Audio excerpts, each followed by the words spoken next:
नमस्कार, UFT news 24 में आपके साथ मैं हूं सिमरन कौर। बीते सप्ताह शहर के बीच कमला नर्सिंग होम के सामने नारायण कश्यप हत्याकांड के वांछित चल रहे अपराधी अक्षय सक्सेना उर्फ बच्चू तथा सलीम उर्फ बब्बू को पुलिस मुठभेड़ में अवैध असला व भारी एम्युनिशन के साथ गिरफ्तार कर लिया गया। पुलिस पूछताछ में अभियुक्त अक्षय उर्फ बच्चू ने बताया कि मृतक नारायण कश्यप के साथियों ने वर्ष 2001 में मेरे पिता ब्रह्मा स्वरूप की हत्या कर दी थी। मैं उस समय कक्षा 8 में पढ़ता था।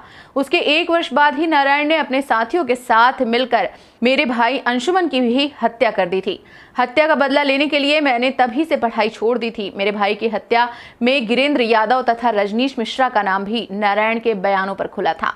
नारायण जमानत पर आ गया था। अगर वह मुझे नहीं मिलता तो कोई बात नहीं थी, लेकिन उसने मछली का ठेका लेने के बाद हमारे मोहल्ले में आकर बैठने लगा था।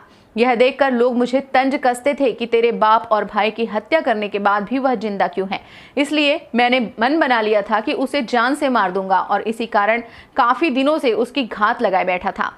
मछली बाजार से रोजाना वसूली करके शाम 8 बजे वापस उसके आने पर कमला नर्सिंग होम के सामने वाली गली में गौरव की दुकान से सिगरेट लेकर लाया ताकि उसको यह महसूस ना हो कि आग सुलग रही थी। हत्याकांड वाले दिन नारायण मुझे मिला और उसने कहा कि गिरेंद्र की कुर्की हो गई है। मैंने गौरव से कहा कि सिगरेट पिलाओ। गौरव सिगरेट का पैकेट खोल ही रहा था कि मेरे बदले की भावना जाग गई। मैंने तमंचे से सीधी गोली नारायण को मार दी और दूसरे तमंचे से मेरे साथ ही बब्बू ने भी गोली मार दी।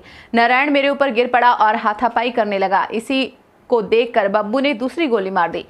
फिर हम दोनों ने कुल 5 गोली उसको मारी और हम लोग वहां से फरार होकर लोनी में रिश्तेदारों के यहाँ कुछ दिन बिताने के बाद हरिद्वार निकल गए। खर्चों के लिए रुपए की आवश्यकता होने के कारण हम लोग शाहजहांपुर पैसे लेने आए थे कि पकड़े गए।